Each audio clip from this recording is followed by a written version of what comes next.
Bonjour à tous, en ce week-end de vacances scolaires, intéressons-nous au tourisme et à l'avenir du tourisme en Bourgogne-Franche-Comté et particulièrement en milieu rural, avec à l'horizon 2020 deux projets d'implantation de Center Parks au Rousset en Saône-et-Loire et à Poligny dans le Jura.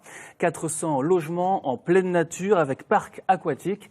Center Parks, à quel prix? C'est le débat de La Voix est libre ce samedi. Avec nous, deux élus des collectivités appelés à participer à financer ce projet porté par un investisseur privé.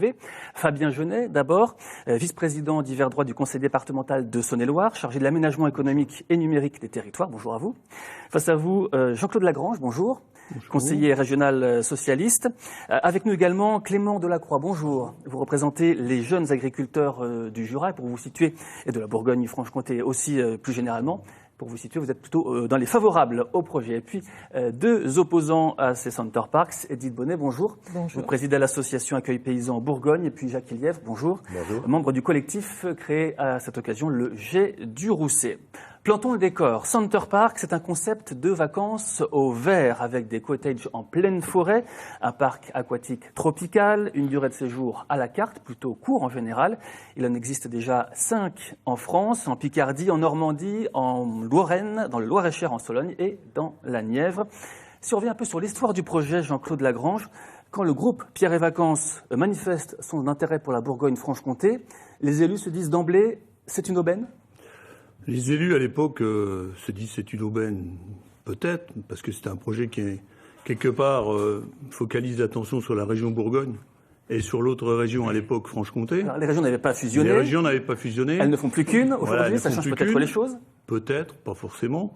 Et à l'époque, étant conseiller régional de Bourgogne, ce qui me vaut peut-être avoir un peu plus d'ancienneté sur ce dossier, puisque j'avais la compétence économique à l'époque, la région Bourgogne s'est positionnée favorablement, mais avec des conditions qui se sont précisées à l'issue du débat public. Donc c'est un soutien quelque part de la région et d'une collectivité soutenue aussi par d'autres collectivités et d'autres acteurs du monde économique, parce que c'était effectivement un focus sur la région Bourgogne, sur un aspect qui est quand même primordial pour la région, le tourisme. Avec des implantations, des choix qui n'ont pas été faits au hasard, il y a eu plusieurs propositions, je crois 17 rien que pour la Saône-et-Loire. Oui. Cette opération remonte effectivement bien avant 2012, ou même 2014, où c'est devenu vraiment un enjeu, on le voit bien, de débat, puisque étant voisin de ce territoire du Rousset, je faisais partie d'une collectivité, la communauté urbaine Le Cours-de-Monceau, qui répondait aussi au cahier des charges.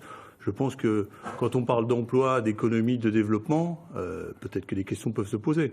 Mais c'était logique que les collectivités locales, territoriales se positionnent sur un projet comme celui-là. Fabien Genet, aujourd'hui le département porte ce projet. Le président André Acari l'a mis dans ses priorités pour le département.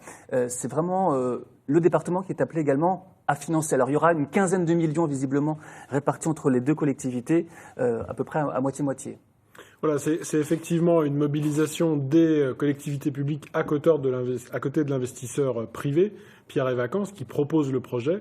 Et comme dans beaucoup d'autres projets économiques qui veulent s'implanter sur le territoire, naturellement, les collectivités locales, que ce soit les communes, les communautés de communes, le département ou la région, sont là pour épauler l'investisseur privé, pour intervenir à ses côtés.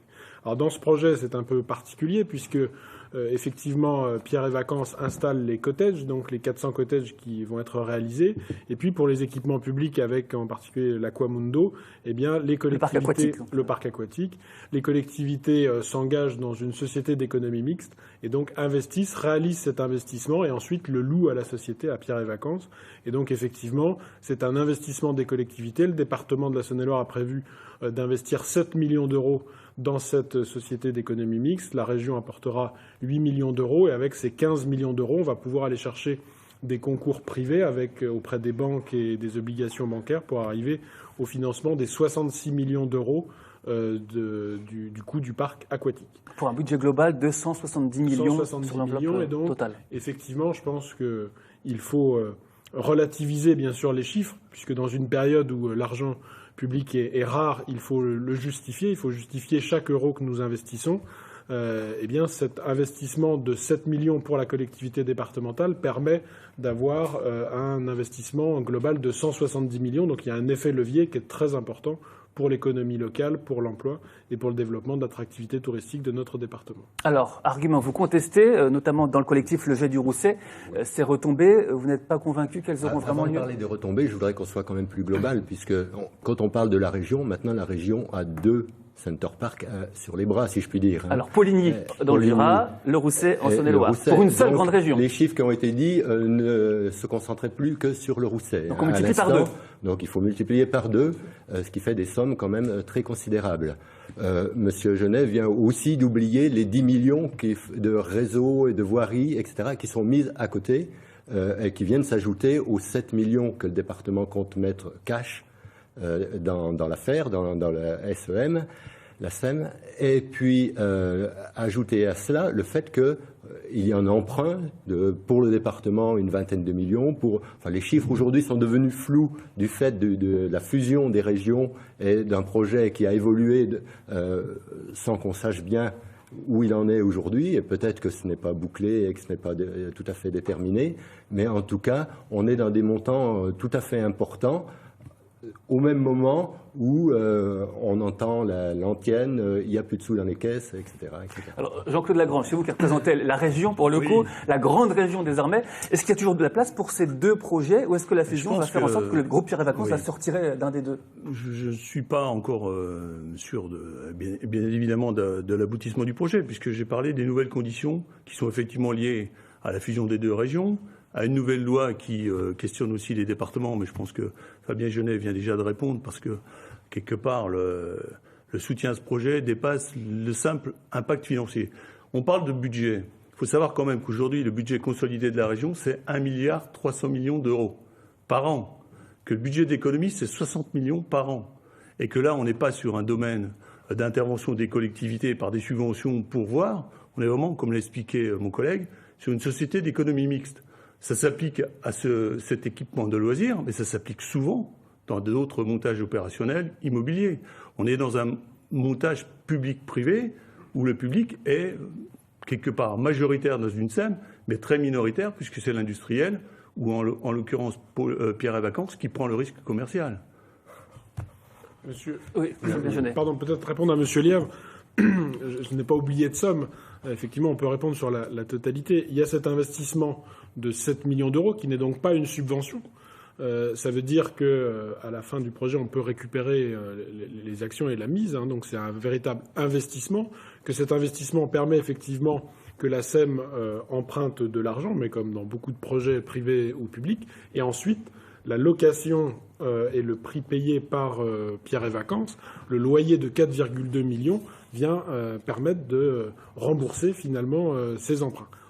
En parallèle, le département a mobilisé une enveloppe maximum de 5 millions d'euros pour permettre un certain nombre d'aménagements de la route départementale qui permettent de desservir le site, pour soutenir également la commune et la communauté de communes ou les syndicats d'eau pour permettre l'acheminement des réseaux, mais comme on le fait tous les jours, que ce soit dans une commune, dans un département, où effectivement, chaque fois qu'il y a un projet d'investissement, naturellement, les collectivités amènent les réseaux publics jusqu'au droit de la parcelle. Donc, c'est un aménagement tout à fait normal. Alors, il y a eu un débat public qui a eu lieu et qu'il y a en ce moment des études complémentaires. Le groupe Pierre et Vacances, que nous avons d'ailleurs invité, je précise, à venir dans ce débat, ce n'était pas possible aujourd'hui, mais il suit évidemment ce qui se dit aussi tout au long de ces mois.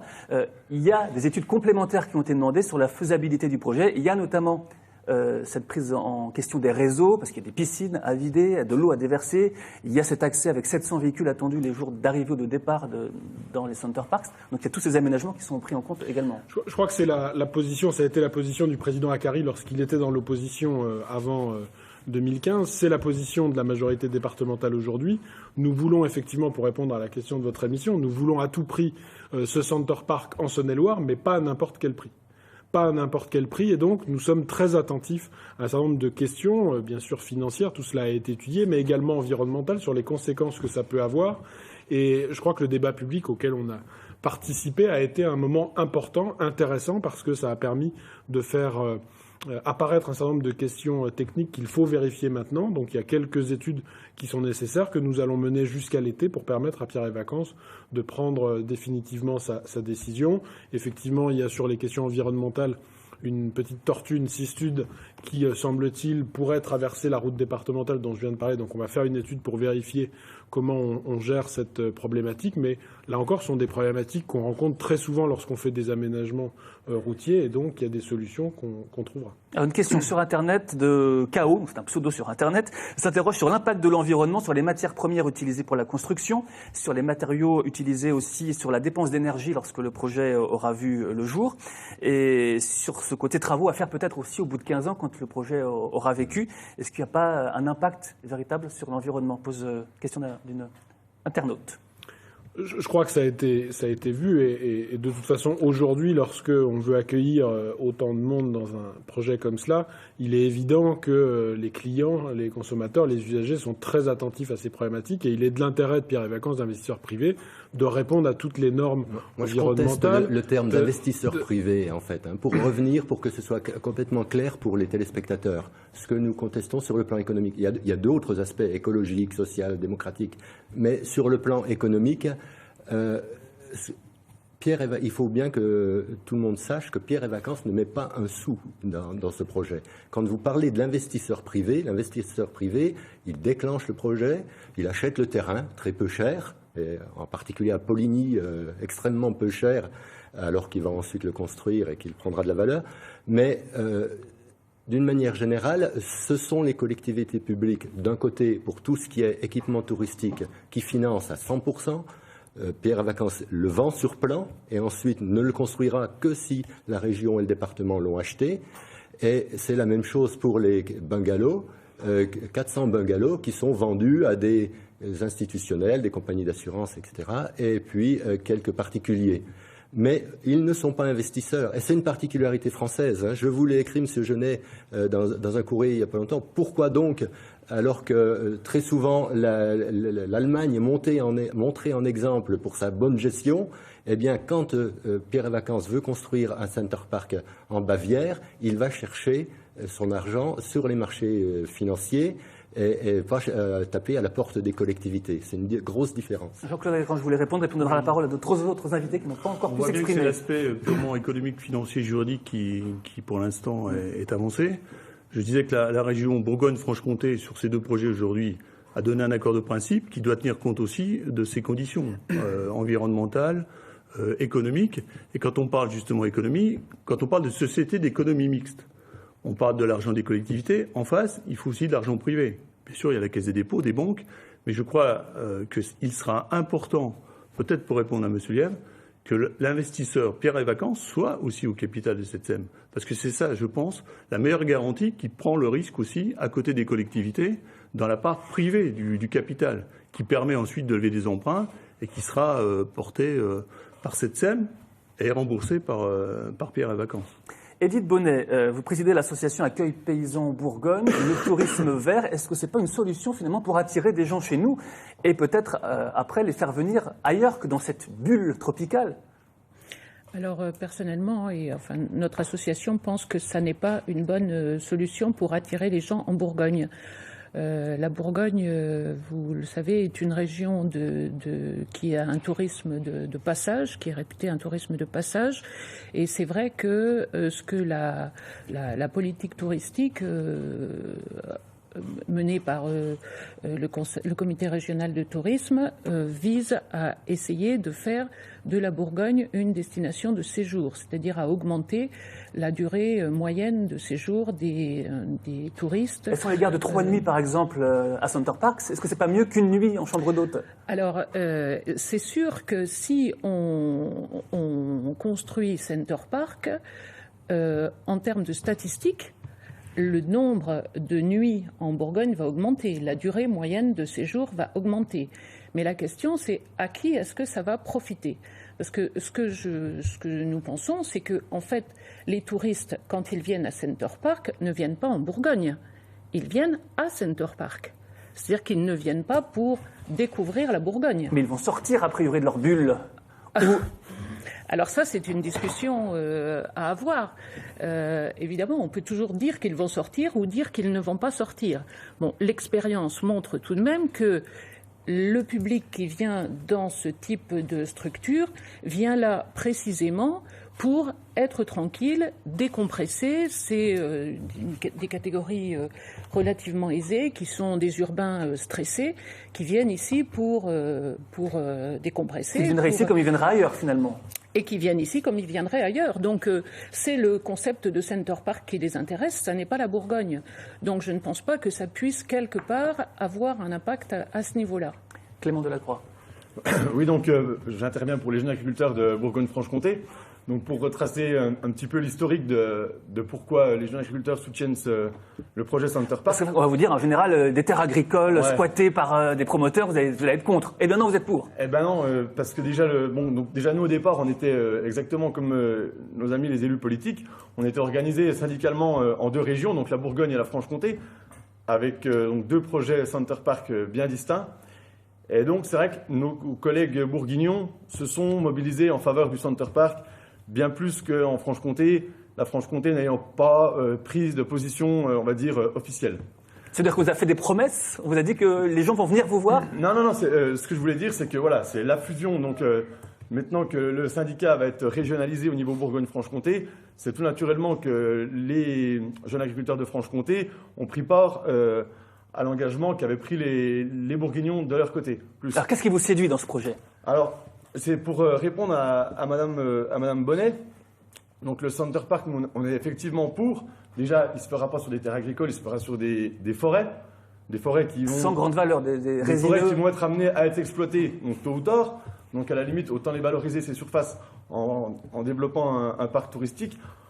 Ensuite, sur la partie mise en avant par Madame Bonnet, sur les séjours, est-ce que déjà tout le monde n'est pas contre le Center Park, parce que j'ai pu voir qu'en Bourgogne notamment, le réseau Bienvenue à la ferme et le réseau Gîtes de France soutiennent le projet, alors qu'ils pourraient penser que ça enlèvera les nuitées, chose qu'ils ne pensent pas, étant donné qu'ils soutiennent le projet. Alors concrètement, ça veut dire quoi? Que les gens vont venir vous voir dans les fermes, ou que vous allez venir proposer les produits dans les Center Parks? Concrètement, le but, c'est de dire, OK, pour Center Park, à certaines conditions, à condition que le Center Park offre aux gens qui vont venir sur Center Park une vitrine pour justement nos produits agricoles, pour notre région, mettre en avant nos produits l'AOC.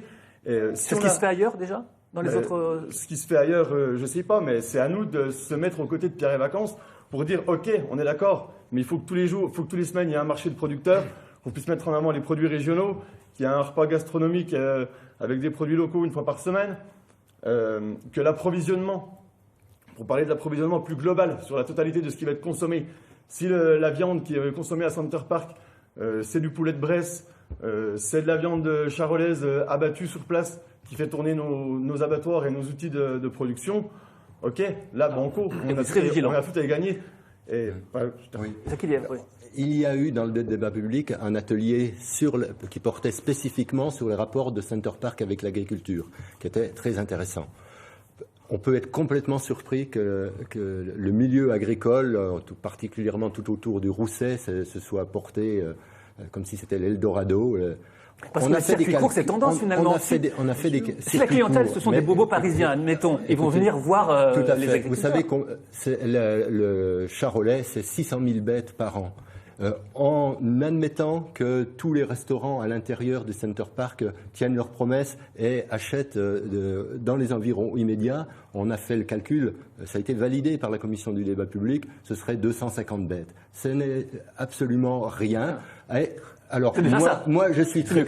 250 bêtes par rapport à 600 000, excusez-moi. Mais attendez, une chose. Je suis quand même aussi complètement surpris que des gens qui défendent l'agriculture dans l'État doivent se fier à une multinationale du tourisme pour essayer de promouvoir l'AOC Charolais, qui est quand même quelque chose qui n'a pas attendu Pierre et Vacances. Réponse de Clément Delacroix. Alors, effectivement, pour toute AOC, on n'a pas attendu Pierre et Vacances pour développer et pour faire la promotion de nos produits.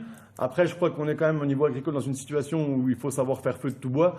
Et ça fait peut-être 200 bêtes à l'année consommées par Center Park. Mais j'ai envie de dire, les petits ruisseaux font les grandes rivières. Et c'est 200 plus 200 plus 200. Si demain, on se mobilise pour que dans notre restauration collective hors domicile, sur nos départements, la viande consommée soit déjà de la viande locale, rajouter à ça celle du Center Park, etc. Et si on arrive à à quelque part à valoriser nos produits de plus en plus dans la restauration hors foyer comme ça, je veux dire, voilà, il y a un moment donné, il faut le prendre, quoi. Il faut pas attendre de devoir l'exporter à l'étranger. Fabien Genet, attends un petit moment pour réagir. Je crois que personne n'essaye de faire croire que Pierre et Vacances est la plus grande entreprise agricole de France. Non.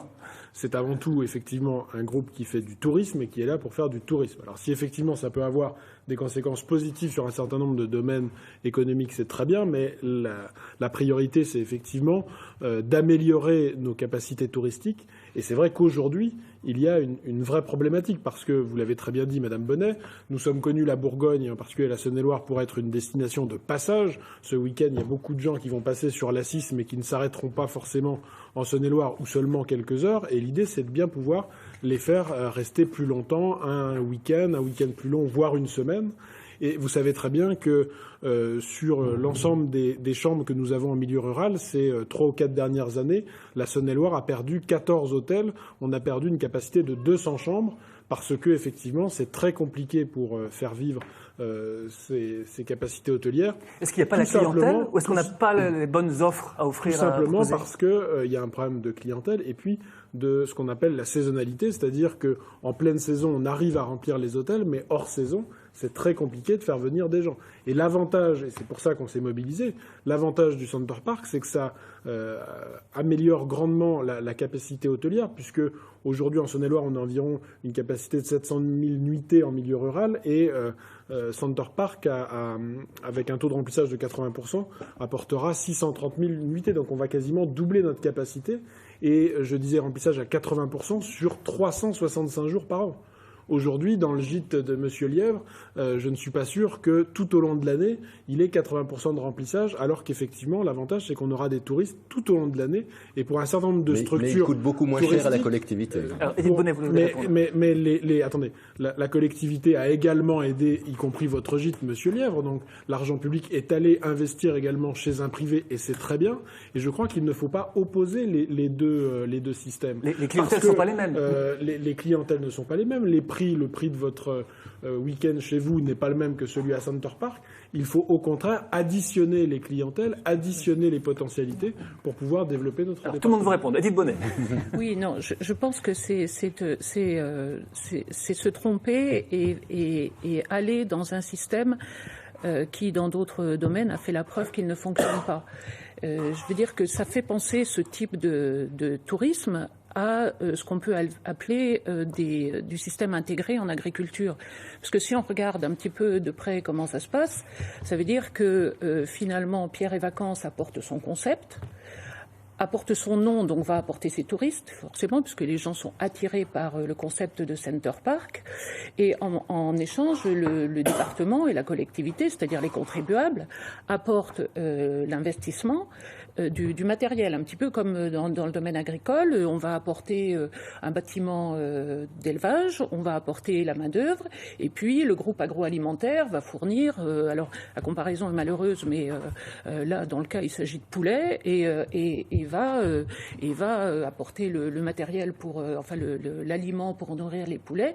On sait très bien que dans le domaine agricole, ce système actuellement est complètement obsolète, et que Pierre et Vacances n'a pas vocation à être une entreprise de philanthropie, et que forcément, au bout d'un certain temps, l'investissement dont on attend qu'il soit rentable est, en tout cas, on ne peut pas prédire que ce sera un échec, mais on peut en tout cas dire, sans se tromper, que c'est quelque chose de très risqué. Donc je ne pense pas que ce type d'investissement... Et pour le coup, il faut se poser la question de savoir pourquoi les petits hôtels ferment. C'est parce que ces petits hôtels, ils sont complètement... C'est pas à cause de Center Parc, ils n'existent pas aujourd'hui. Vous pouvez pas dire que c'est à cause du Center Parc. Non, Jean-Claude Lagrange, il n'existe pas. L'argent qui est mis, l'argent important, qui est investi dans Center Parc de façon risquée, pour l'instant, c'est zéro, madame. Pour l'instant, c'est zéro. Il n'y a aucun argent qui a été déboursé, puisque le Center Park, aujourd'hui, n'est pas réalisé. S'il vous plaît, on va laisser la parole à tout le monde. Jean-Claude Lagrange, son accord. Là, ça veut dire que vous dites que Center Park n'y a plus qu'un projet en Bourgogne. touristique en Bourgogne et développement économique que Center Park. Rassurez tout le monde. Tout l'argent du tourisme ne sera pas mis sur Center Parks. En matière d'aménagement du territoire, et ça concerne beaucoup de pays ruraux, c'est plus de 40 millions que la région et les départements et les collectivités mettent en place pour assurer des services. Alors c'est aussi bien du loisir, c'est du tourisme, c'est des services publics. On n'a pas focalisé l'action des collectivités sur un seul projet. En économie, j'ai déjà évoqué, 60 millions, ça sera du développement industriel, ça sera des infrastructures. On a l'impression qu'on veut opposer un type de tourisme à un autre. Moi, je pose la question à mes deux... Tout le monde peut vivre sur Tout le monde peut vivre, et pourquoi pas être complémentaire et partenaire. Dans le débat, ce qui est quand même assez éloquent, c'est que les 3 chambres consulaires, ce qui n'est pas toujours le cas, étaient d'accord, agriculture, métier, c'est-à-dire que les artisans du bâtiment, les artisans locaux, on se bat tous pour que des jeunes restent sur le territoire, qu'on développe l'artisanat local, et là on a une opportunité qu'on voudrait refuser. Parce que la construction sera faite par des entreprises locales ? Bien sûr. Il peut y avoir, effectivement, le protocole que j'évoquais, que les collectivités ont signé, il sera très exigeant. Pourquoi on ne croit pas sur l'exigence en matière d'environnement, en matière économique, en matière de construction, d'apport pour les ressources locales? Je veux dire, pourquoi pas nous croire? C'est une vraie exigence qui est revenue du débat, y compris avec... Pourquoi ne pas croire les collectivités? On est dans un phénomène similaire lorsqu'on a soutenu l'installation de la grande distribution et au détriment de tout ce qui faisait vivre les territoires, les petits commerces, la vie locale. Et on concentre, on met le paquet sur un endroit donné avec... X millions, et puis derrière, les gens souffrent et dépérissent. Et ce qui s'est passé avec le petit commerce, c'est ce qu'on se propose de refaire avec le tourisme, en disant, voilà, c'est une solution de facilité pour moi, alors que les petits hôtels qui ont des difficultés, eh bien, il faut peut-être les soutenir, mais pas uniquement ici dans le Charolais, mais dans toute la Bourgogne, puisque toute la Bourgogne finance, dans tout le Saône-et-Loire. Or, aujourd'hui, qu'est-ce qui se passe au point de vue de l'agence du tourisme? Eh bien, je crois que vous êtes parfaitement au courant. Elle est menacée de diminution de ses activités et de licenciement. Le Center Park commence déjà à faire des victimes dans le monde du tourisme. Alors, la réponse. Avant d'être né. C'est bien vrai. Y a-t-il des victimes collatérales déjà? C'est bien vrai qu'il y a des licenciements envisagés pour l'agence de tourisme départementale. Monsieur Liard, restons réalistes et n'allons pas convoquer des arguments qui n'ont pas lieu d'être sur le tourisme, sur l'agence départementale du tourisme. Effectivement, il y a une volonté de faire en sorte qu'elle soit plus efficace. Parce qu'aujourd'hui, elle consacre 80% de son budget à du fonctionnement, à de la gestion, et seulement 20% à des actions pour promouvoir le tourisme. Et effectivement, la nouvelle majorité départementale a souhaité qu'on puisse ramener ce ratio à 50-50, c'est-à-dire qu'on fasse des efforts sur la gestion pour pouvoir consacrer la moitié du budget à de la communication, à de la promotion, pour faire venir des touristes en Saône-et-Loire, pour faire venir des touristes dans les gîtes ou dans les accueils à la ferme, pour promouvoir ces différentes formes. Parce qu'on ne sait pas s'y faire suffisamment pour communiquer aujourd'hui en Bourgogne-Franche-Comté maintenant? Effectivement, dans notre agence départementale, l'évolution avait fait qu'on consacrait beaucoup d'argent à la gestion de cette structure et pas assez à la promotion. Donc on améliore simplement les choses avec cette Donc vous cette fermez volonté. les robinets, c'est ce que vous appelez Non, améliorer les non, choses. il y a eu simplement, vous savez, l'argent qui était dépensé pour la marque dont tout le monde a oublié le nom, qui a été supprimé, mais sinon la subvention est maintenue. Moi, je crois qu'il faut rappeler que sur le tourisme, il faut vraiment passer une économie touristique aujourd'hui. Et donc, il faut professionnaliser les choses, il faut accompagner les professionnels du secteur. Et lorsqu'il y a une possibilité d'investissement aussi important, je crois qu'il faut être aux côtés de celle-ci. Et je le répète, les investissements du département sont tout à fait supportables par le budget départemental. Nous en reparlerons dans la deuxième partie de cette émission sur le tourisme au milieu rural, juste après le journal de midi présenté par Lise Riget. À tout de suite.